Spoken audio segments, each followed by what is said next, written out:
Mario Suárez o la lucha por la democracia. Ensayo autobiográfico, político e ideológico. Capítulo 9. Secretario General del Partido Socialista y Ministro de los Negocios Extranjeros. Después de varias conversaciones con el general Spínola y de no haber entrado Álvaro Cuñal al primer gobierno provisional, finalmente se le dio posesión al gobierno en Belén el 16 de mayo de 1974. Antonio de Spínola había asumido el alto cargo de presidente de la República como presidente de la Junta de Salvación Nacional, y fue él quien con solemnidad posesionó al gobierno. Como estaba acordado desde el inicio, asumí el cargo de ministro de los Negocios Extranjeros, siendo simultáneamente secretario general del Partido Socialista en ejercicio. Una inmensa responsabilidad de la que tenía, dígase, plena conciencia, pero era necesario como lo comprendí desde el primer día. Se dio posesión al gobierno en una ceremonia que tuvo lugar al comienzo de la tarde, pero el día no acabó para mí a esa hora. Después de la posesión, fui al Ministerio de los Negocios Extranjeros, donde nunca había entrado y no conocía prácticamente a ninguno. Días antes había invitado a mi amigo y entonces militante del Partido Socialista, Víctor Cuña Rego, a ser mi jefe de gabinete. Fue él quien me presentó un excelente diplomático que había conocido antes en el Brasil. Se llamaba Sá Machado. Nada que ver con el que más tarde sería ministro de los Negocios Extranjeros. Conocía bien el ministerio y me prestó invaluables servicios desde el primer momento. Fue él quien después sustituyó como mi jefe de gabinete a Víctor Cuña Rego a solicitud de este.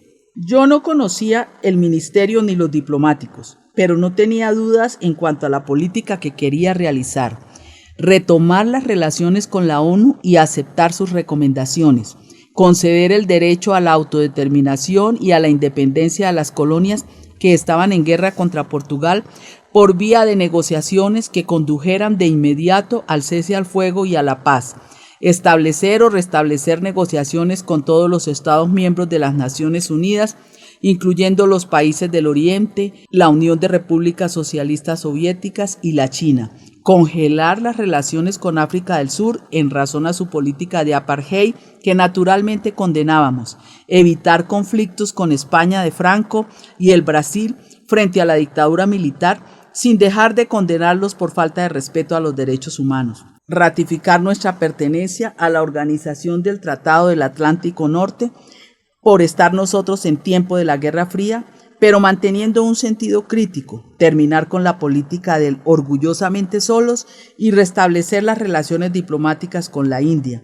regresar a las agencias de las Naciones Unidas de las que habíamos sido expulsados, como era el caso de la UNESCO, etcétera, etcétera. Como se ve, por esta breve e incompleta relación, se trataba para mí de promover una política externa diametralmente diferente del pasado, pero yendo más lejos, porque pensaba que sin resolver el problema colonial no habría democracia pluralista posible ni desarrollo económico. Era, por lo tanto, mi prioridad entre las prioridades. Esto es, había una visión coherente no solo para una nueva política externa, como para el sistema político que, en cuanto a mí, debería sustituir lo más deprisa posible en cuanto el entusiasmo de las masas populares estuviese en las calles. La política retrógrada del salazarismo, continuada por Caetano con menos poder y capacidad. La primavera caetanista nunca llegó a imponerse, falló por falta de coraje y determinación. Y así, a mi modo de ver, se juntaban y se complementaban las dos funciones que había asumido, la de líder del Partido Socialista y la de ministro de los Negocios Extranjeros, en ese orden. Al contrario de lo que suponía, me esperaban en el ministerio muchos diplomáticos que por esa ocasión habían venido a Lisboa y la gran mayoría de los funcionarios de alta jerarquía. En sus rostros noté luego una manifiesta angustia. ¿Qué es lo que ese tipo, parecían pensar, nos va a decir? Les dije que había habido una revolución hecha por los militares de abril y solo por ellos, sin auxilio externo, en razón a que pensaban que las guerras coloniales no tenían solución militar. Era por lo tanto necesario negociar la paz cuanto antes con los movimientos nacionalistas. Ahí entraba naturalmente nuestro Ministerio de los Negocios Extranjeros para crear puentes y negociar con los movimientos nacionalistas que nos hacían la guerra y una vez que el fuego cese, conseguir la paz. Pero no solo el Ministerio de los Negocios Extranjeros. Por eso les informé, ante la sorpresa general, que estaba en el aeropuerto de La Portela esperándome el avión personal del presidente Senghor del Senegal para llevarme a Dakar, donde estaría el líder del Partido Angolano para la Independencia de Guinea y Cabo Verde, Aristides Pereira, para realizar con él negociaciones preliminares. Fue una gran sorpresa para todos. No tengo por eso, les dije, mucho tiempo para que hablemos hoy, pero quiero decirles desde ya con claridad dos cosas. La política externa portuguesa va a cambiar radicalmente, 180 grados en todos los sentidos. Los señores diplomáticos son libres de aceptar o no. En mi ministerio no habrá despidos por razones políticas, pero tienen que decirme si están o no de acuerdo con la política que les anuncié en estas breves palabras. Si no estuvieren de acuerdo, puedo tal vez conseguirles otros puestos desde que se comprometan conmigo a no sabotear. No quiero hacer despidos por razones políticas, repito, pero espero que sean leales conmigo. Por eso les pregunto, ¿quién no está de acuerdo con esta nueva orientación política? ¿Quién no está de acuerdo que me lo diga inmediatamente? Ninguno respondió. Concluí que el silencio significaba aceptación. No me engañé. Más tarde fui criticado en el Consejo de Ministros por Álvaro Cuñal por haber dejado fascistas en grandes puestos en el ministerio. Dio dos ejemplos. El profesor Pinto Coelho, que había sido jefe de la Juventud Portuguesa y quien fue antes de abril nombrado embajador en la Argentina, y Hal Tremido, amigo próximo de Franco Noriega y embajador en Washington, un puesto clave en la diplomacia. Ambos fueron de extrema lealtad conmigo. El segundo desempeñó un papel muy importante en los Estados Unidos en la época en que la administración americana tenía mucha desconfianza en relación al camino que la revolución iba a tomar. Sin falsa modestia, me enorgullezco de haber hecho un trabajo original y de total cambio en los 9 meses y un poco en que ejercí el cargo de ministro en los 3 primeros gobiernos provisionales. Días después del 11 de marzo de 1975, fui sustituido por Melo Antúnez y pasé a ser ministro sin cartera. Adelante explicaré por qué razón acepté ese cargo.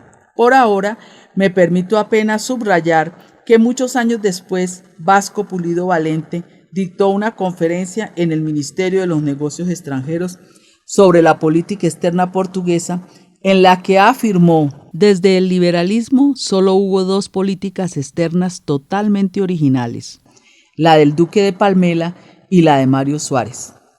Se trata obviamente de una exageración, pero no niego que quedé satisfecho con la apreciación de Vasco Pulido Valente por reconocer que la política externa promovida por mí cambió radicalmente la política de Salazar y de Caetano. Como ya dije, el día de la posesión, al fin de la tarde, partí para Senegal, Dakar.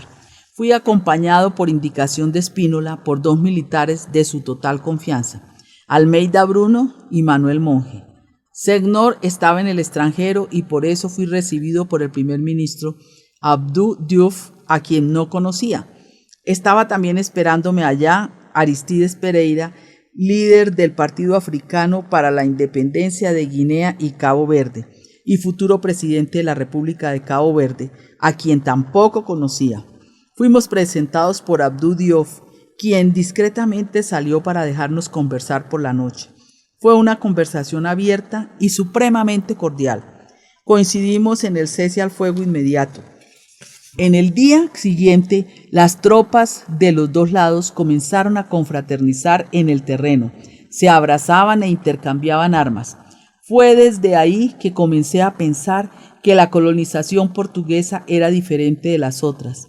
A pesar de medio siglo de dictadura retrógrada, gracias a la manera de ser del pueblo portugués y a la manera de comportarse con los otros pueblos.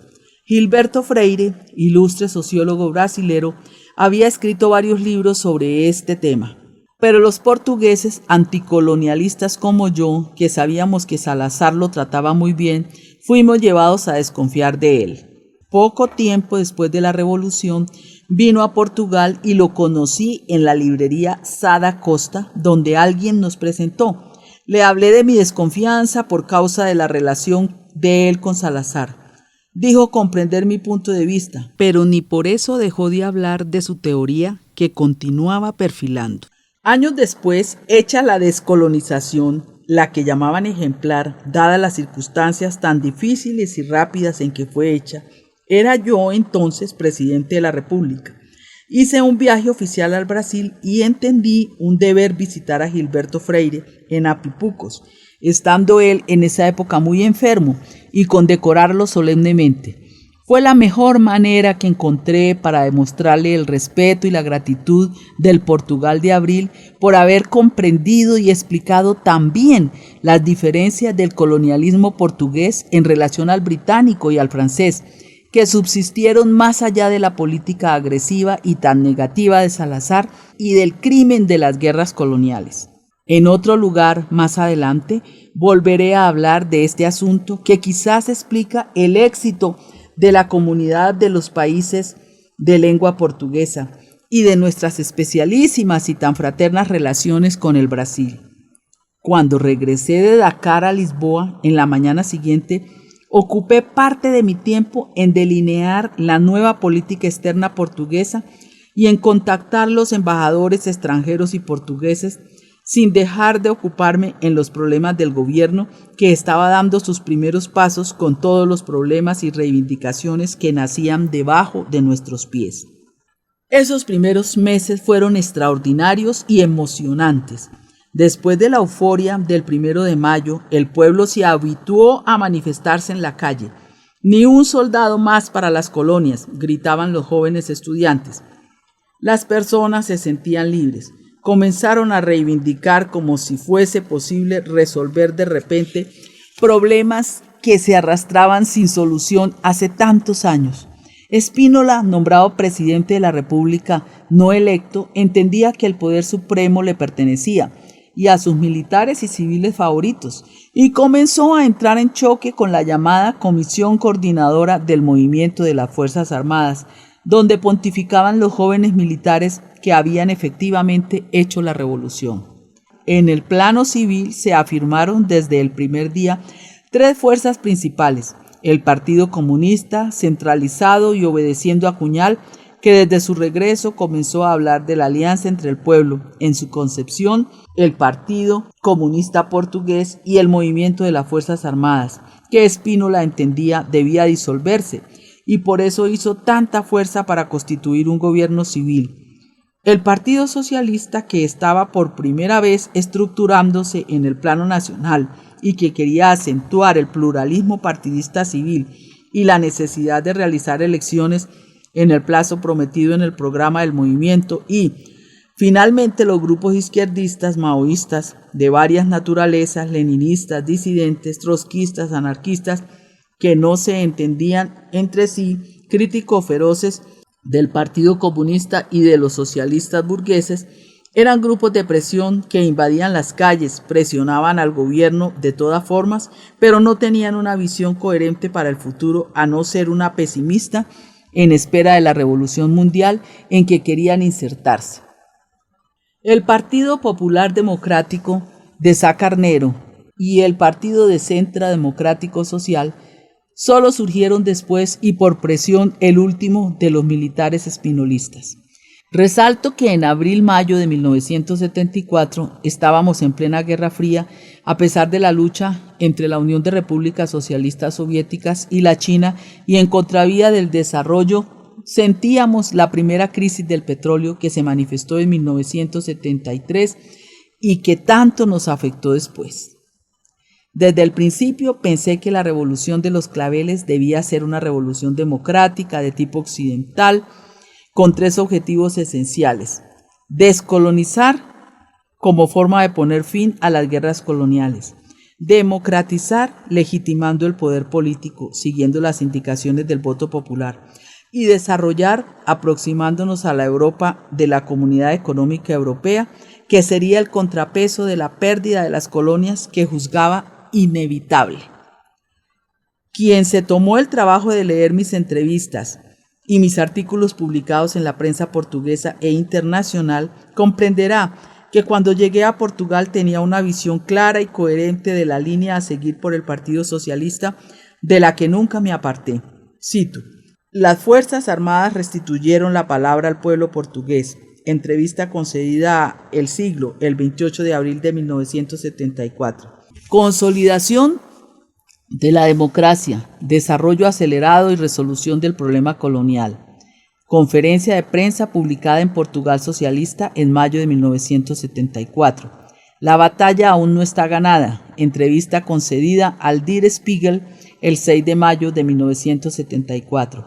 No nos debemos tornar otro Chile. Entrevista concedida a la Newsweek el 13 de mayo de 1974, entre muchas otras que perdí en el paso del tiempo y que se encuentran en los periódicos de la época. Fácilmente se constata que desde el inicio el Partido Socialista tenía una línea política que acabó por vencer, a la que siempre fui fiel, no obstante algunos pequeños desvíos tácticos que las diferentes coyunturas impusieron. Confieso que esperaba que al regreso de Dakar, después de haber firmado el cese al fuego, el viaje fuese celebrado por el gobierno y registrado en los periódicos. Pero no, el silencio fue la regla, o casi. No le agradó al Partido Comunista Portugués ni a parte del movimiento de las Fuerzas Armadas por ser yo y consecuentemente el Partido Socialista quien apareciera como el pionero de la descolonización. A pesar de esto, con silencio o sin él, fue en Dakar que se dio el primer paso en el sentido de la descolonización, como las Naciones Unidas y los propios movimientos nacionalistas reconocieron. No obstante, en los meses que siguieron por el vértigo de los acontecimientos, estos pasaron a ocupar, como es natural, la atención general. Portugal era, como tantos dijeron, el laboratorio político de Europa, y tal vez no el único. Periodistas y reporteros de todo el mundo convergieron en Portugal. Después de la inmensa frustración de Chile y del terrible final de Pinochet, Portugal aparecía como la nueva esperanza en potencia. Por eso, en una entrevista concedida a la Newsweek, cuyo título era «No nos debemos tornar en otro Chile», lo advertí, porque ese desastre yo lo había conocido de cerca, como atrás referí. Mi advertencia era más contra una corriente izquierdista que se manifestaba en el interior del propio Partido Socialista que contra los del Partido Comunista Portugués, que hasta entonces se presentaba muy prudente, tal vez por no conocer bien aún el terreno que pisaba. Los primeros tiempos que siguieron al 25 de abril fueron, como ya dije, muy complejos porque el gobierno de Caetano cayó de podrido. Prácticamente nadie resistió. Un día 4 personas se manifestaron enfrente a la sede en la rúa Antonio María Cardoso y la Policía Internacional y de Defensa del Estado, la PIDE, los mató e hirió a algunas otras.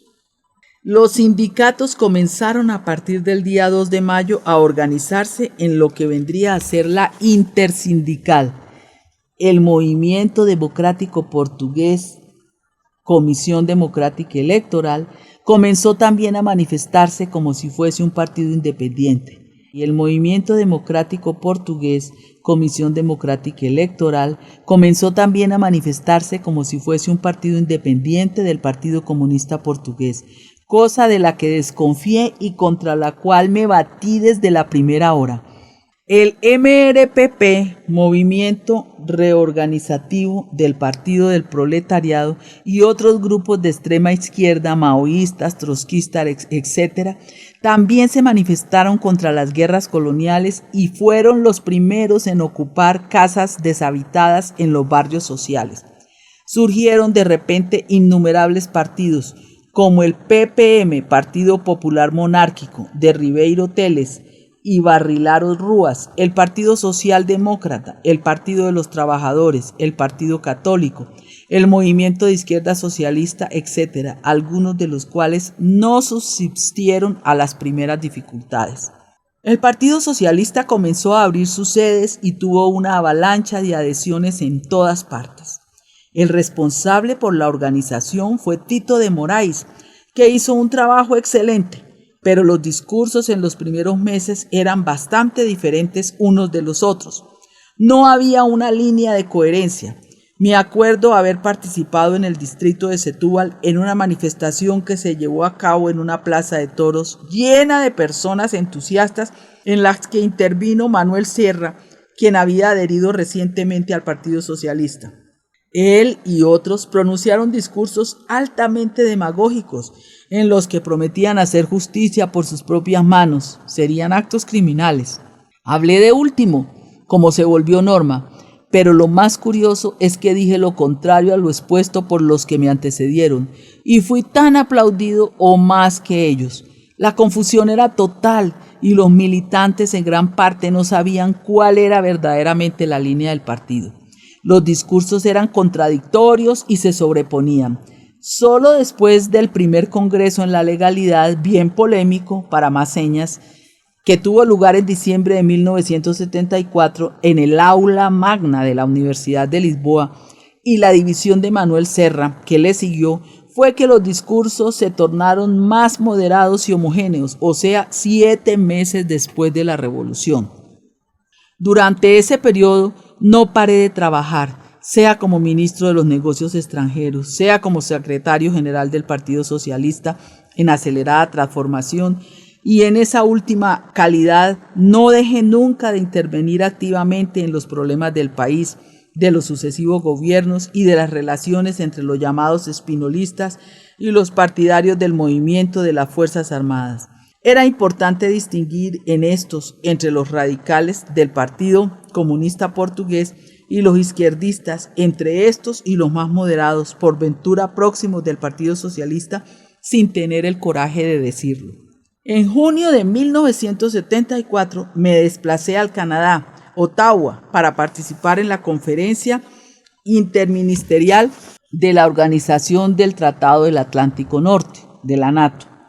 El anfitrión era el primer ministro Pierre Trudeau, simpatiquísimo, recién casado, y que nos presentó al hijo de pocos meses que dormía en una cuna tranquilamente en la sala de al lado donde se reunía la conferencia. Fue ahí que conocí y conversé largamente con Aldo Moro, ministro italiano, demócrata cristiano, de izquierda, que sería asesinado de forma bárbara pocos meses después. Curiosamente, fue entonces que proferí un primer discurso en la Organización del Tratado del Atlántico Norte, en la NATO, una organización internacional a la que tanto critiqué porque, no obstante estar llamada a la defensa del mundo libre, había aceptado a Portugal en 1949 como país fundador, estando gobernado por el salazarismo, una cruel dictadura. En ese entonces estaba yo preso en la penitenciaría por delito de opinión. No dejé de subrayar esa contradicción inaceptable que había hecho pensar a alguno de mis interlocutores, y uno de ellos fue Aldo Moro. ¿Por qué? Porque los autodenominados defensores del mundo libre se sirvieron de las dictaduras para luchar contra el comunismo. Un error incomprensible que solo vinieron a comprender después de la victoria socialista portuguesa sobre el PREC, o sea, sobre el proceso revolucionario en curso. Más tarde, con el éxito de nuestra revolución democrática, comprendieron que estaban equivocados. Las transiciones democráticas hechas en los años 80 en la América Latina y en África, e incluso después en los países del Oriente, fueron la prueba de que las democracias habían hecho correcciones, por poco tiempo, como adelante veremos. Una semana después acompañé al primer ministro Palma Carlos a Bruselas para participar en otra reunión de la Organización del Tratado del Atlántico Norte, destinada a firmar una nueva Carta del Atlántico. Fue ahí que encontré al presidente Nixon en un cóctel repleto de celebridades en la Embajada Americana en Bruselas. De ahí fuimos invitados a cenar en la embajada británica, donde estaban mis ya viejos amigos conocidos de la Internacional Socialista, Harold Wilson, primer ministro, y James Callaghan, ministro de los Negocios Extranjeros. Ahí se dio una escena bastante cómica de las que no aparecen en los libros de historia, ni siquiera de memorias. Palma Carlos estaba bebiendo whisky desde Lisboa porque tenía miedo de volar en avión. Continuó bebiendo en la embajada americana y después durante los aperitivos en la embajada británica. El tema que interesaba a nuestros anfitriones era naturalmente la descolonización. Callaghan me pidió que yo hiciera una rápida exposición. La hice, acentuando en la prioritaria necesidad de asegurar el cese al fuego y después de negociar a corto plazo el reconocimiento a la autodeterminación en los términos exigidos por las Naciones Unidas y obviamente las independencias. Todo transcurría sin sorpresas. Fuimos a cenar, había vino y más coñac. En el momento de los brindis, Wilson, que también me parecía bastante alegre, resolvió hacer un brindis a Portugal por haber entrado en el buen camino de la concesión de las independencias. Ahí Palma Carlos se levantó y dijo: «Esto no es así, las colonias son nuestras y no las vamos a negociar». Debe haber recordado el ultimátum inglés y tuvo una explosión patriótica perfectamente fuera de lugar. La discusión se acaloró. Callaghan y yo intentamos apaciguarlos y de pronto comenzaron a abrazarse y a resaltar la recíproca admiración. Al día siguiente ninguno se acordaba del incidente. De regreso a Lisboa pensaba que al final Palma Carlos reflejaba el pensamiento de Spínola, con quien yo comenzaba a tener algunos desacuerdos por la misma razón. ¿Cuánto tiempo iré yo, pensaba, a permanecer en el gobierno en que estoy hace poco más de un mes y medio? Al final, quien caería inesperadamente, para gran sorpresa mía, sería Palma Carlos y después Spínola, y no yo. La situación política portuguesa comenzó a complicarse. El Partido Comunista Portugués, el MDP, Movimiento Democrático Portugués, y la Comisión Democrática Electoral, reaccionando de común acuerdo, comenzaron a influenciar una parte del movimiento de las Fuerzas Armadas, hablando cada vez más de la revolución, sin explicar qué tipo de revolución, y menos de elecciones y de democratización. Apelaban al sector obrero y a los campesinos para dominar empresas y tierras, hablando abiertamente de una sociedad sin clases como el objetivo a alcanzar. Durante ese periodo inicial no le dieron gran importancia a la descolonización, sobre la cual no hablaban, buscando dar la impresión pública de que el Partido Comunista Portugués era la fuerza dominante del país. Por lo tanto, repitieron las reuniones y las manifestaciones con el objetivo de convencer a la opinión pública de que eran la fuerza política dominante, lo que llevó a mucho oportunista a afiliarse al Partido Comunista Portugués y a otros a huir del país. El 22 de mayo del 74 pasé una semana en Londres con Almeida Santos y Jorge Campinos, mi secretario de Estado, negociando con la delegación del Partido Africano para la Independencia de Guinea y de Cabo Verde, cuyo jefe era el comandante Pedro Pires. La delegación de Guinea estaba alojada en la Embajada de Argelia en Londres, cuyo embajador, Lakhdar Brahimi, era un destacado político argelino que había negociado la independencia de Argelia en Evian y con el cual establecí relaciones de gran cordialidad. Un día en que fuimos a almorzar me dijo: «Lo que me sorprende son las relaciones fraternas que ustedes los portugueses tienen con los guineenses y caboverdianos. ¿Sabe usted que nosotros los argelinos solo apretamos la mano a los franceses el día en que firmamos la paz?» Le respondí: «Es fácil de explicar, es que nosotros y los nacionalistas africanos estuvimos juntos en las mismas prisiones en la lucha contra la dictadura». El 30 de mayo fue creado el Consejo de Estado, que integró Vasco González, Víctor Alves, Melo Antunes, Rafael Durán y los civiles Freitas de Amaral, Enrique de Barros, Acevedo Pedrigón, Isabel Magallanes Colacao y Ruy Luis Gómez. Una mezcla que me pareció un compromiso entre Spínola y la Comisión Coordinadora del Movimiento de las Fuerzas Armadas y entre respetables figuras civiles y militares que de algún modo buscaba tutelar el gobierno provisional. No me agradó. El 6 de junio se dio otro gran paso camino a la descolonización, el encuentro que tuve con Samora Machel, líder del Frente de Liberación de Mozambique, Frelimo, bajo los auspicios de Kenneth Kaunda, presidente de Zambia, en Lusaka, encuentro que quedó conocido como el Abrazo de Lusaka. Spínola, a última hora, me comunicó que viajaría conmigo el mayor Otelo Saravia de Carvalho. No sabía quién era Otelo, que hasta entonces había sido supremamente discreto. Pregunté a Víctor Cuña Rego si sabía quién era. Me dijo que no, pero iría a averiguar. En efecto, casi a mi entrada al avión, Cuña Rego llegó a mi lado y me dijo al oído: su compañero de viaje es supremamente importante. Fue él quien dirigió y planeó el 25 de abril. Quedé atónito. Fuimos vía a Londres para Lusaka. Tuvimos mucho tiempo para conversar y relacionarnos. Fue muy fácil. Simpatizamos recíprocamente. Cuando comenzamos las conversaciones en que participaron también Samora Machel, Chissano y otros dirigentes de la Frelimo, es decir, del Frente de Liberación de Mozambique, previne a Otelo. Le pedí el favor de no intervenir. Déjeme conducir las negociaciones. Si tuviera alguna cosa que decirme, avíseme, que interrumpimos la reunión y hablamos a solas. En cierto momento de la reunión no se controló y me dijo en voz alta: señor doctor, no insista en cesar el fuego. La guerra está perdida. Hablemos de independencia. Zamora se exaltó y le dijo sin complejos: bien se ve que es mozambicano. Yo no sabía que Otelo había nacido en Mozambique. Por eso, dijo Zamora, te nombro general de nuestro ejército.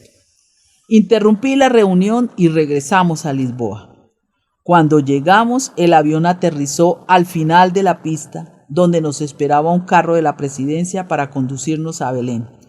El presidente Spínola nos recibió a solas en su gabinete y estaba ansioso por saber por qué razón yo había interrumpido la reunión.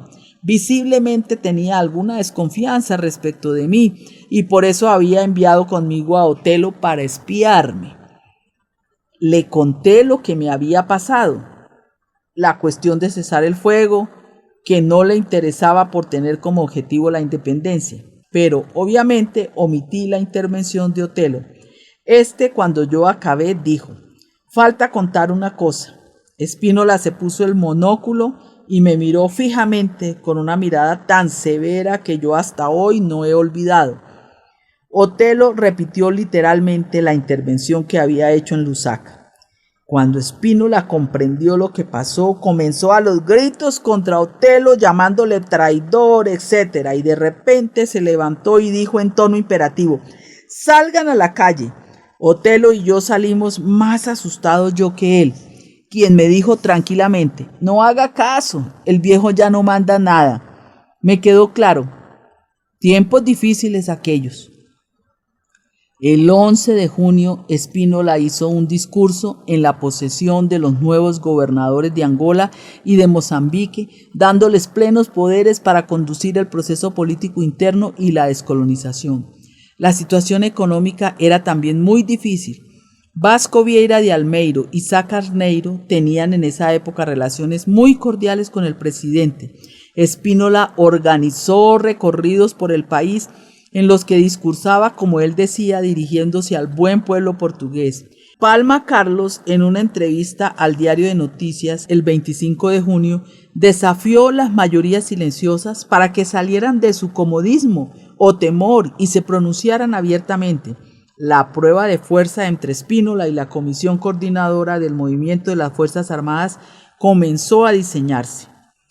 Por invitación del Partido Socialista, François Mitterrand se desplazó a Portugal el 3 y 4 de julio, donde participó en Porto y en Lisboa en dos manifestaciones socialistas que tuvieron enorme éxito por lo numerosas y entusiastas. Fue tal vez el primer desafío de los socialistas a la fuerza demostrada por el Partido Comunista y por su satélite Movimiento Democrático Portugués, Comisión Democrática Electoral. De resto, el conflicto entre el Partido Socialista y el Partido Comunista Portugués comenzó justamente a propósito de la transformación del Movimiento Democrático Portugués, Comisión Democrática Electoral, de movimiento unitario a partido político. Me acuerdo que en un intervalo de un consejo de ministros en los jardines de San Bento, hablé con Álvaro Cuñal intentando prevenirlo contra la transformación del Movimiento Democrático Portugués, Comisión Democrática Electoral, en partido. De mala gana me respondió: entre el Movimiento Democrático Portugués, Comisión Democrática Electoral y el Partido Socialista, el Partido Comunista Portugués, no dude, escogerá siempre el Movimiento Democrático Portugués, Comisión Democrática Electoral. Me quedó claro. Comprendí que la unidad de acción acordada en la última reunión en París antes del 25 de abril pertenecía al pasado. La víspera del Consejo de Ministros, Palma Carlos nos invitó a Almeida Santos y a mí a ir a su casa en el Restelo. Estaba solo.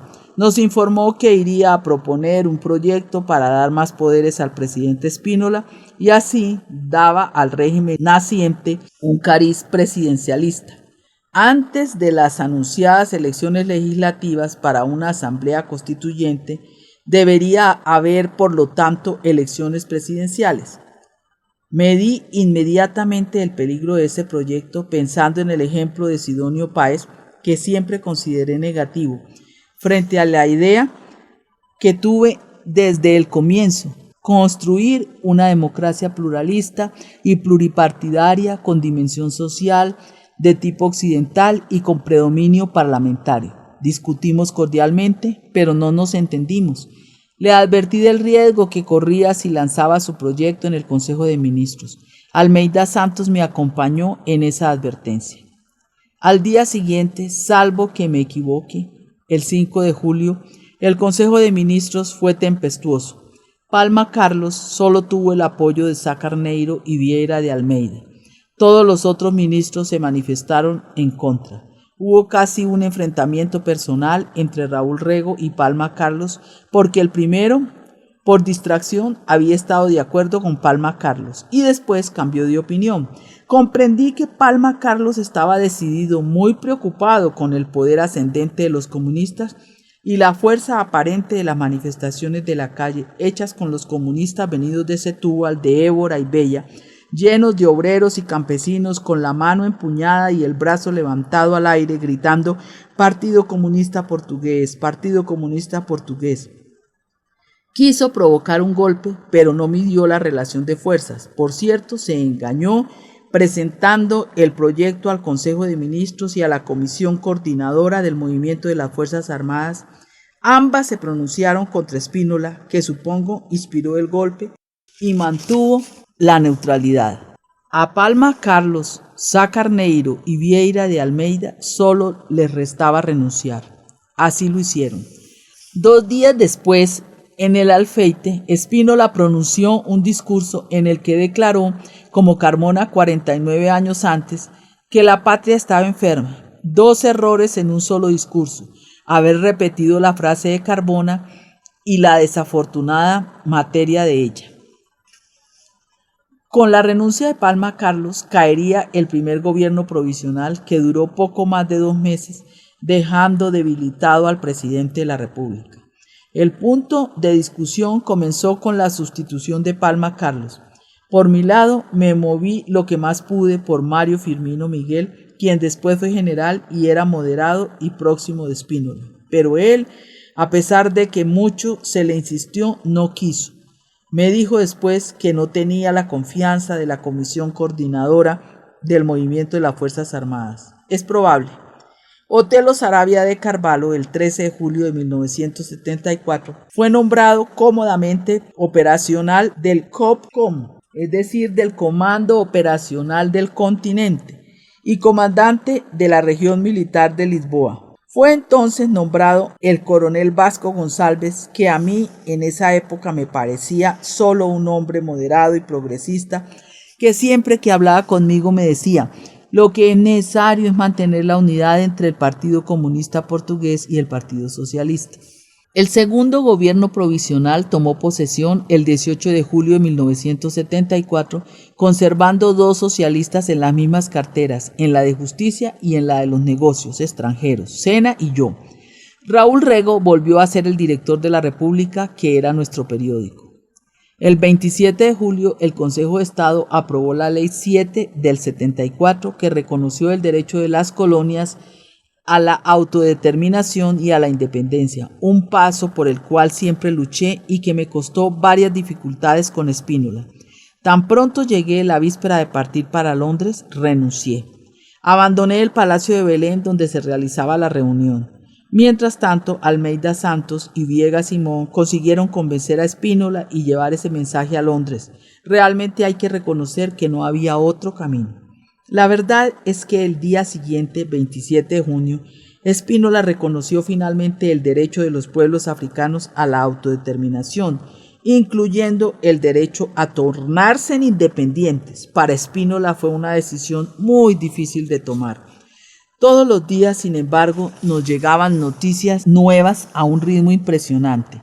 El 29, el Comité de los 24, Comité de la Descolonización de la ONU, se dispone a colaborar con nosotros. Por todo el país se realizaron manifestaciones de regocijo celebrando el fin de la guerra en África. El 30 de julio, la Policía Judicial acusa formalmente a la Policía Internacional y de Defensa del Estado, a la PIDE, de haber asesinado a Humberto Delgado. Yo, que desde el inicio vivía apasionadamente este proceso, quedé muy feliz, pero al mismo tiempo triste por no poder participar en las audiencias como abogado una vez que era ministro en funciones. Además de sustituir en Fernando Abranches Ferrán, quien desde siempre me acompañó y fue llevado 2 veces a prisión por causa de esto, sustituí en otros 2 abogados muy dedicados y competentes, Luis Zayas y José Luis Núñez, quien también habían acompañado hasta entonces el proceso. El 3 de agosto, Portugal recibió la visita de Kurt Waldheim, secretario general de la ONU. Fue una visita importante porque representó para los movimientos nacionalistas la prueba de la buena fe de Portugal cuando hablaba de la autodeterminación para las colonias. Ofrecí un almuerzo solemne a Kurt Waldheim, al que invité a algunos de los más importantes embajadores extranjeros acreditados en Portugal y a personalidades civiles y militares destacadas en el Nuevo Portugal, entre las cuales estaba Álvaro Cunhal, ministro sin cartera.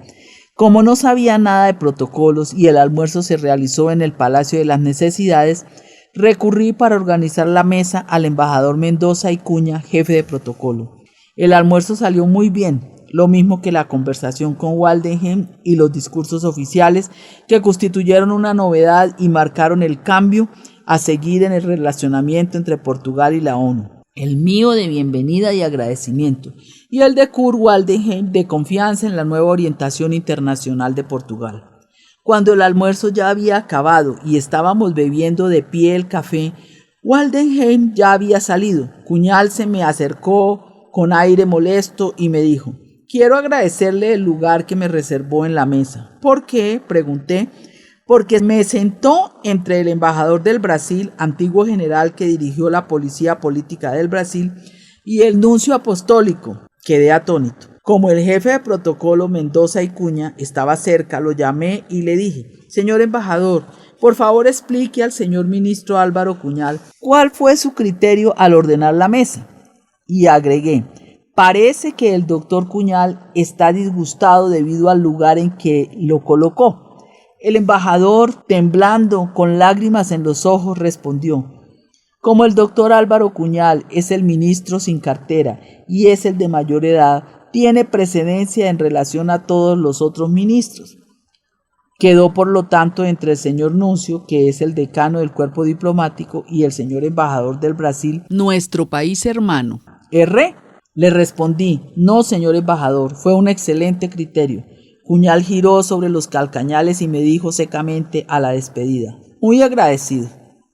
Después de partir, el embajador, aún temeroso, me dijo en un desahogo: «Señor ministro, yo tengo tanto miedo de ese caballo blanco que cuando lo veo quedo completamente paralizado. Me dan ganas de tirar todo e irme para el extranjero.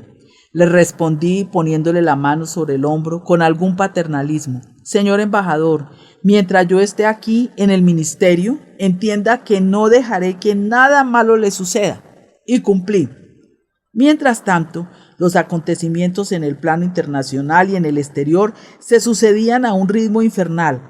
Comenzamos a restablecer y a establecer relaciones diplomáticas con la mayor parte de los países miembros de las Naciones Unidas, incluyendo la Unión de Repúblicas Socialistas Soviéticas, los países llamados del Este, los nuevos estados africanos independientes, etc. En el plano interno, intentamos contra la corriente consolidar la importancia del Partido Socialista y preparar la organización del primer Congreso en la legalidad, fijando como fecha el mes de diciembre de 1974. Para ello, encargué a mi jefe de gabinete, Víctor Cuña Rego, que recorriera de norte a sur las sedes del Partido Socialista en el país y que me comunicara el sentimiento general de los militantes. Regresó con una visión moderadamente optimista, no obstante haber encontrado algunos núcleos del Partido Socialista con un lenguaje muy radical, diríase de extrema izquierda. El 6 de agosto vino a Portugal una delegación del Consejo de Europa para debatir conmigo la entrada de Portugal en la respectiva organización. El 17 del mismo mes de agosto también llegó a Portugal el subdirector de la Agencia Central de Inteligencia, el general Vernon Walters, presidido de una fama de tener mucha información y argucia.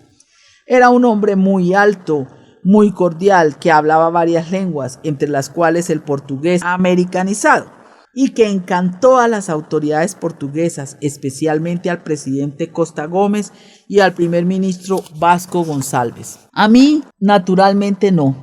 Debo haber sido el único entre los políticos con quien contactó que no quedó deslumbrado con esa personalidad que encontré banal, no obstante lo simpática, pero sin la sagacidad que le atribuían. En fin, con el paso del tiempo volví a encontrarlo varias veces, siempre cordial, pero no cambié mi opinión. En agosto fue anunciada por la Junta de Salvación Nacional la propuesta de la descolonización de Angola, día 9, y Angola entró en una espiral de violencia interna. Finalmente, el 26 de agosto, firmamos en Argel la declaración que reconocía la independencia de Guinea-Bissau. Por nuestra parte, Almeida Santos, Melo Antúnez y yo, y por la otra una delegación presidida por el comandante Pedro Pires, quien también suscribió la declaración. No fue fácil conseguir el acuerdo, porque el Partido Africano para la Independencia de Guinea y Cabo Verde era consciente y tenía claro que era el primer paso para la independencia de las otras colonias, cuando nosotros aún estábamos discutiendo con el Frente de Liberación de Mozambique y en Angola, donde había 3 interlocutores: el Movimiento Popular de Liberación de Angola, el Frente Nacional de Liberación de Angola y la Unión Nacional para la Independencia Total de Angola. Y aún faltaba tratar el asunto político de Cabinda, la cuestión más compleja de todas las descolonizaciones. El 22 de agosto, el Partido Socialista, en razón a que el Movimiento Democrático Portugués, Comisión Democrática Electoral, se había transformado en partido político satélite del Partido Comunista, comunicó a todos los militantes socialistas que tenían ligación con el Movimiento Democrático Portugués y la Comisión Democrática Electoral que cortasen todas las amarras con ese partido. Las relaciones entre el Partido Socialista y el Partido Comunista Portugués, a consecuencia de eso, se tornaron francamente difíciles. El 5 y 6 de septiembre me desplacé de nuevo a Lusaka con Almeida Santos y Melo Antúnez para negociar el acuerdo de cese al fuego con el Movimiento de Liberación de Mozambique, Frelimo, y fijar el 25 de junio de 1975 como la fecha de la proclamación de la independencia de la República Popular de Mozambique. La transición sería asegurada por un gobierno provisional dirigido por Chissano y presidido aún por un alto comisario portugués, el comandante Víctor Crespo. Al mismo tiempo, el 7 de septiembre, estando nosotros en Lusaka, estallaron incidentes provocados por minorías blancas de Mozambique que felizmente fueron dominadas. Al regreso me encontré en París con el presidente Senghor y el mismo día, sin avisarme, Spínola se encontró con Mobutu para debatir el proceso de la descolonización. Verifiqué que Spínola tenía el gusto de jugar en tableros diferentes y no avisar a sus colaboradores. Sin embargo, que yo sepa, no salió nada significativo de ese encuentro. El 23 de septiembre me desplacé a Nueva York para participar en la 29 Asamblea de las Naciones Unidas. Hice un discurso titulado El Nuevo Portugal y las Naciones Unidas, en que expliqué la visión que tenía de la evolución de la Revolución de los Claveles. Fui muy aplaudido, como nunca antes había sido Portugal en las Naciones Unidas. Los periódicos americanos de la época lo atestiguan. Además de eso, me encontré por primera vez separadamente con Henry Kissinger, jefe del Departamento de Estado, y Robert McNamara, secretario de Estado de la Defensa. Ambos se manifestaron muy preocupados con el desarrollo de la crisis interna portuguesa. Los tranquilicé como pude. De Nueva York volé directamente a París y de París a Estrasburgo, sede del Consejo de Europa, donde estaba invitado para hacer una conferencia sobre la Revolución Portuguesa. En ese tiempo no había aún teléfonos celulares ni internet, por lo tanto no sabía nada de lo que estaba pasando en Portugal. Los manifestantes de la mayoría silenciosa tan solicitada por Spínola se habían reunido en el Campo Pequeño para una manifestación en la que Vasco Gonçalves fue abucheado. A la salida, manifestantes de extrema izquierda y del PSP entraron en conflicto con la mayoría silenciosa y la tensión subió mucho. Cuando a la mañana siguiente llegué a Francia, no sabía nada de lo que estaba pasando en Lisboa. Me dirigí al Consejo de Europa e inicié mi discurso. En la mitad de mi alocución me interrumpió un diputado inglés que me preguntó: ¿tiene la certeza de que aún es el ministro de los Negocios Extranjeros, no obstante las manifestaciones que están sucediendo en Lisboa? Por los telegramas de las agencias inglesas y francesas supe entonces lo que estaba pasando en Lisboa, que era la noticia del día en toda Europa. Le respondí con la calma que me fue posible, más inglesa que portuguesa. Realmente dije, no sé, pero en cuanto no sea removido del cargo, si me permiten, voy a continuar leyendo mi discurso hasta el fin y luego responderé las preguntas que me quieran hacer. Así fue. Cuando regresé a Lisboa, estaba esperándome mi jefe de gabinete y amigo Bernardino Gómez, quien me pareció sinceramente convencido de que había una revolución en la calle. Quería que yo no fuese a dormir a mi casa y quiso darme una pistola para defenderme. No le hice caso. Le dije que mi única arma era la pluma y me fui tranquilamente para mi casa, la misma de siempre.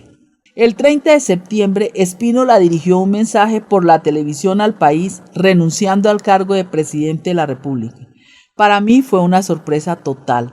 Una vez más tomó esa resolución sin avisar a los que eran objetivamente sus mejores aliados, los socialistas, cosa que infelizmente solo entendió en el exilio, mucho después. Al contrario de lo que se podría pensar, la renuncia de Spínola a la presidencia de la República suscitó alguna calma política, y la sustitución de Spínola por Costa Gómez fue casi automática. El mensaje de renuncia de Spínola fue el 30 de septiembre y el nombramiento de Costa Gómez por la Junta de Salvación Nacional y por la Comisión Coordinadora fue el 1 de octubre, como también el nombramiento del tercer gobierno provisional y el segundo presidido por Vasco Gonçalves. Tanto Sena como yo mantuvimos las respectivas carteras. Esos cambios constituyeron una señal de cómo el radicalismo político liderado por el Partido Comunista Portugués estaba avanzando tanto en el medio militar, Comisión Coordinadora, como en el civil, Partido Comunista Portugués, Movimiento Democrático Portugués, Comisión Democrática Electoral, algunos socialistas y extremistas de izquierda. Sin embargo, yo detecté en esa ocasión que entre ellos había contradicciones. El Partido Comunista Portugués comenzó captando a algunos militares de Abril y consiguió comprometer a algunos significativos, como Rosa Coutinho, miembro de la Junta de Salvación Nacional. El 23 de octubre, las Fuerzas Armadas y la Quinta División en especial anunciaron el inicio de la campaña de dinamización cultural para el adoctrinamiento ideológico de la población, sobre todo del norte del país. Felizmente vinieron a liquidarse por un fracaso total. El 25 de octubre, sin pérdida de tiempo, el Partido Africano para la Independencia de Guinea y Cabo Verde exigió la reapertura del proceso de independencia de Cabo Verde, sobre el cual yo siempre tuve muchas dudas. Como ese partido político era único para Guinea y Cabo Verde, aunque esas colonias poco tenían que ver una con la otra, por las naturales interrogantes que generaban sus respectivas posiciones geoestratégicas. Por lógica, era difícil responder esa exigencia. El 25 de octubre volví a desplazarme a los Estados Unidos para acompañar al presidente Costa Gómez en una visita oficial al presidente Gerald Ford y también para llevar la palabra en la Asamblea de las Naciones Unidas. Era una visita que yo tenía preparada para Spínola y que el desarrollo de los acontecimientos hizo que fuese para Costa Gómez. Tenía en ese tiempo buenas relaciones con Costa Gómez, a pesar de haber sido su secretario de Estado del Ejército de Salazar. Sabía que había estado envuelto en el golpe frustrado del Botello Moniz, al que sobrevivió en tiempo de Caetano. Había sido jefe del Estado Mayor General de las Fuerzas Armadas, pero renunció por haberse pronunciado a favor de una solución negociada para las guerras coloniales. Como persona era la antítesis de Spínola, reservado, analítico, poco influenciable y siempre ambiguo en su toma de decisiones. Como quiso llevar a América a la esposa, excelente señora, quizás con restos de una antigua belleza, insistió en que mi mujer también fuera. Costa Gómez llevó también a su hijo único, que era entonces adolescente, y apareció con un emblema de la Juventud Socialista, cosa respecto de la cual el padre me llamó la atención, con recelo de que yo no me diera cuenta, y lo que pareció darle mucho gusto. El viaje ocurrió excepcionalmente bien. El camino para la descolonización estaba quizás abierto de par en par desde que Spínola había desaparecido de escena. Por lo tanto, fuimos recibidos triunfalmente en las Naciones Unidas. Era presidente de la Asamblea General el argelino Abdelaziz Bouteflika, a quien ya yo conocía, y se deshizo en atenciones. De Nueva York fuimos a Washington y nos hospedamos en la residencia oficial, Blair House, y siempre conversábamos los cuatro, Gerald Ford, Costa Gómez, Kissinger y yo. Los americanos no nos ocultaron su preocupación en relación a que la revolución se fuera a los extremos, lo que comenzaba a ser muy comentado en la prensa occidental. Costa Gómez era bien conocido en Washington porque como oficial superior de la Organización del Tratado del Atlántico Norte había hecho varias estadías en América. Era considerado por lo tanto un hombre de confianza, tanto que en el día siguiente improvisaron un viaje a la base de Norfolk y me dijeron que solo iría el presidente porque yo era civil y socialista. Curiosa ironía, pensé yo, teniendo en cuenta la desconfianza que sentía por Costa Gómez y que sería reforzada en función de lo que pasaría meses después. Fue entonces que Kissinger aprovechó para tener una larga conversación conmigo y me dijo que con gran probabilidad yo sería el Kerensky portugués. Me convidó a quedarme en América y se ofreció para encontrar una universidad que me acogiese. Era la idea que tenía ya en esa época. Pensaba que los comunistas portugueses ya habían ido demasiado lejos en el dominio de los sindicatos y de la comunicación social y contaban con grandes apoyos de los militares de Abril, por lo que no retrocederían. Le respondí con seguridad que Portugal no era Rusia y que las situaciones, por lo tanto, no iban a repetirse y que volvería tranquilamente a Portugal porque nada definitivo había sucedido a pesar de las apariencias. Era mi profunda convicción y felizmente no me equivoqué.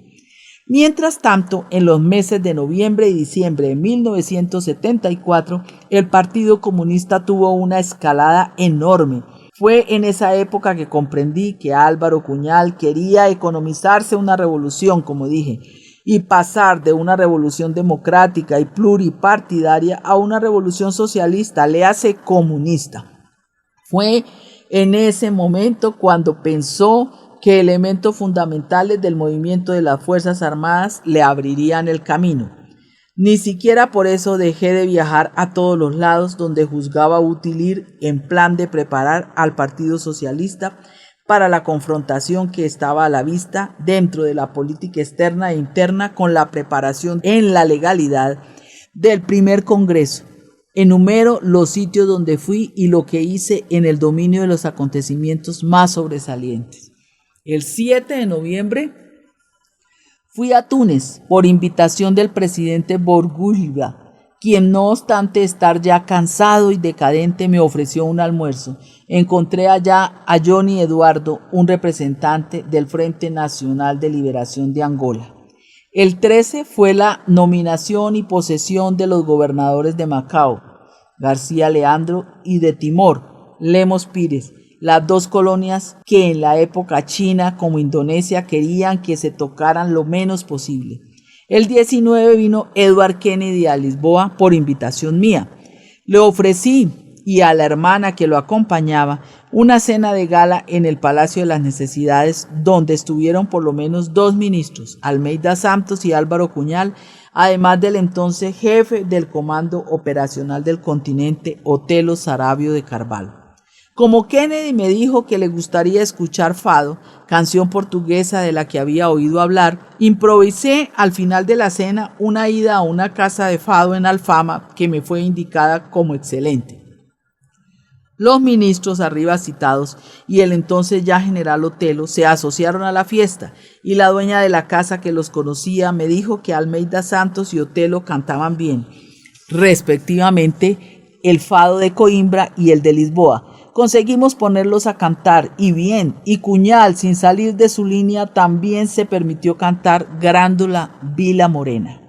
El 26 de noviembre, acompañado de Mario Firmino Miguel, fui a Kinshasa por invitación del presidente Mobutu para encontrarme y entrar en conversación con Jonas Savimbi de la UNITA, Unión Nacional para la Independencia Total de Angola, y Holden Roberto, de la FNLA, del Frente Movimiento de Liberación de Angola, siempre con el objetivo de discutir el futuro de Angola. A última hora apareció una delegación del MPLA, Movimiento Popular de Liberación de Angola, presidida por Ico Carreira.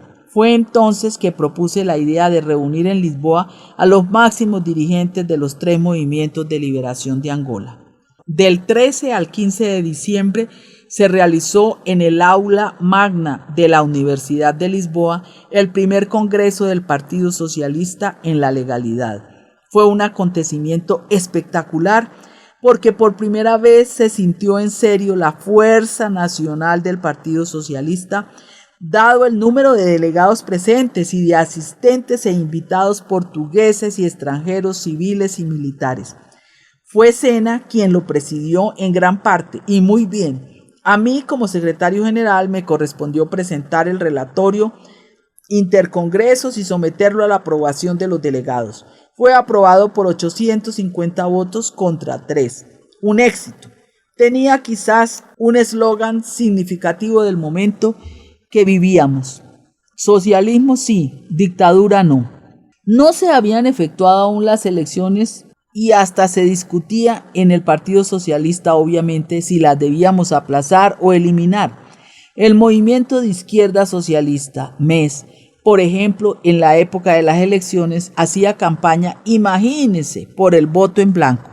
Nuestro adversario, sin decirlo, era el Partido Comunista Portugués, partidario incondicional del leninismo, que nunca apreció especialmente la libertad, ni mucho menos las elecciones, y su satélite, el Movimiento Democrático Portugués, Comisión Democrática Electoral, que sin expresarlo parecía defender la misma línea. Lo cierto es que la revolución de los claveles suscitó una onda de izquierdismo que alcanzó a mucha gente, incluso entre los militantes socialistas. En muchas de mis intervenciones de esa época, en el propio relatorio al primer congreso que volví a leer ahora, tantos años después, hay frases que solo se explican por razones tácticas y otras por alguna ingenuidad. como por ejemplo hablar del camino original para el socialismo, una socialdemocracia sin comunismo, defender una sociedad sin clases o el camino de la autogestión para ciertas empresas.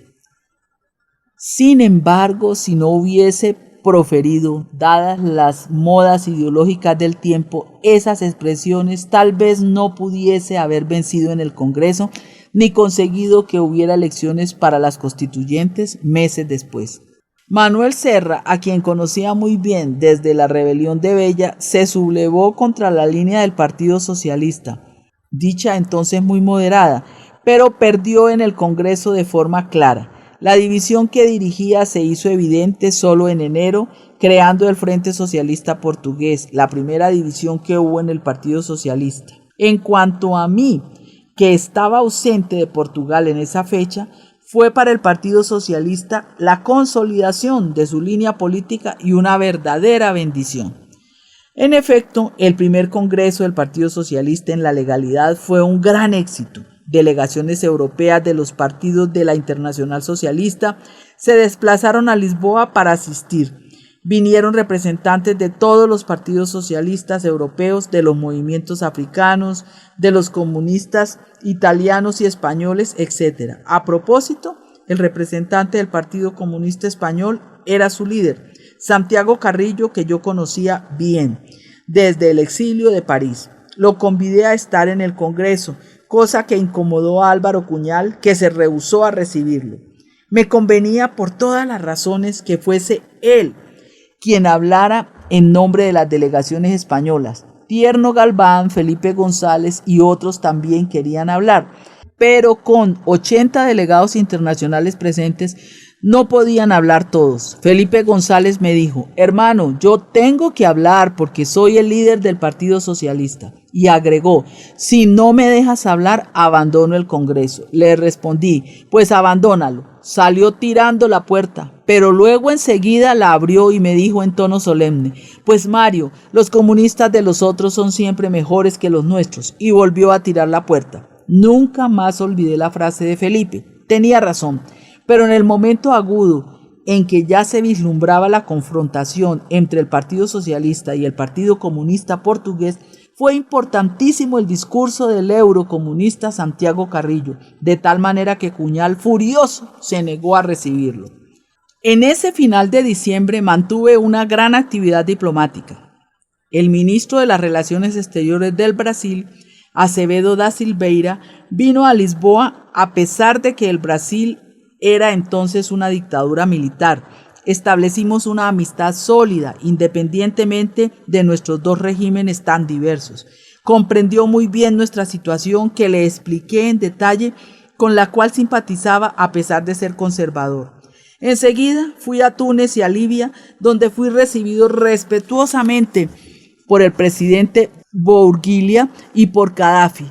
Ya conocía a Bourguilia, pero no a Gaddafi. Lo encontré en un cuartel en medio del desierto, donde me llevaron. Era un hombre más fino y decidido de lo que parecía. Cuando su jefe de gabinete me llevó a través de unos corredores interminables hasta su oficina, al llegar a la puerta me pidió que esperara. Su excelencia estaba en el piso mirando hacia la Meca, rezando. Se me hizo raro, pero en fin, pasados breves minutos se levantó y dirigiéndose a mí dijo: ya me parecía conocerlo antes, pero ahora que lo veo no tengo dudas, el señor es árabe. Quedé desconcertado y reaccionando inmediatamente respondí: es bien posible, los árabes ocuparon varios siglos la península ibérica. Y después se me ocurrió una gracia que le pareció seguramente muy fuera de lugar. ¿Sabe? En el tiempo de la dictadura, el régimen de Salazar mandó a escribir en sus paredes: abajo Suárez, el perro judío. Solo después percibí que no apreció nada la referencia al perro judío cuando me elogiaba llamándome árabe. En los últimos días de diciembre hice algunas importantes visitas diplomáticas. Fui a Somalia, a la India, a Goa y a la Unión de Repúblicas Socialistas Soviéticas. La visita a la India fue supremamente importante porque se restablecieron las relaciones diplomáticas y tuve oportunidad de conversar largamente con Indira Gandhi, una mujer de gran calidad política. Pasé en Nueva Delhi la noche del fin de año del 74 para el 75, con mi mujer y mi hija, y después fui a Rusia, donde fui recibido por el ministro de los Negocios Extranjeros, Andrei Gromyko. Le expuse francamente el problema del Partido Comunista y le afirmé que iba a la deriva en el sentido de la búsqueda del poder. Le dije que al verificarse eso ponía en causa toda la política de distensión que tan laboriosamente la Unión de Repúblicas Socialistas Soviéticos había venido siguiendo. Me respondió con alguna sinceridad: el Estado es una cosa y no cambia su política. El Partido Comunista de la Unión Soviética es otra. Si el Partido Comunista de la Unión Soviética apoya al Partido Comunista Portugués, es una cuestión que le atañe a él, no al Estado soviético. Restablecimos las relaciones diplomáticas con la Unión de Repúblicas Socialistas Soviéticas y también con Rumania y con Yugoslavia, países que visité a continuación. Conversando con los dos jefes de Estado, Nicol Sisiusko y el mariscal Tito, entendí que tenían en relación a los comunistas portugueses posiciones próximas a las nuestras. Temían que una toma del poder por los comunistas pusiese en causa la distensión europea. De regreso a Lisboa no tuve ni siquiera tiempo para ir a mi casa. El presidente Costa Gómez estaba en el aeropuerto para llevarme al Algarve, al Hotel Penina, donde iba a comenzar la conferencia con los tres movimientos nacionales de Angola: el Movimiento Popular para la Liberación de Angola, MPLA, liderado por Agostinho Neto; el Frente Nacional de Liberación de Angola, liderado por Holden Roberto; y la UNITA, Unión Nacional para la Independencia Total de Angola, liderada por Savimbi. Pero esa era otra cuestión. En el plano interno se había abierto otro frente de combate entre el Partido Socialista y el Partido Comunista Portugués, además de la del Movimiento Democrático Portugués y la Comisión Democrática Electoral. El asunto era el de la unicidad sindical. Pasé parte de 2 días en el Hotel Penina, agarrado al teléfono, conversando con los camaradas del Partido Socialista en razón a la reunión que preparamos en el Pabellón de los Deportes para discutir la unicidad sindical, pero esa ya es otra historia.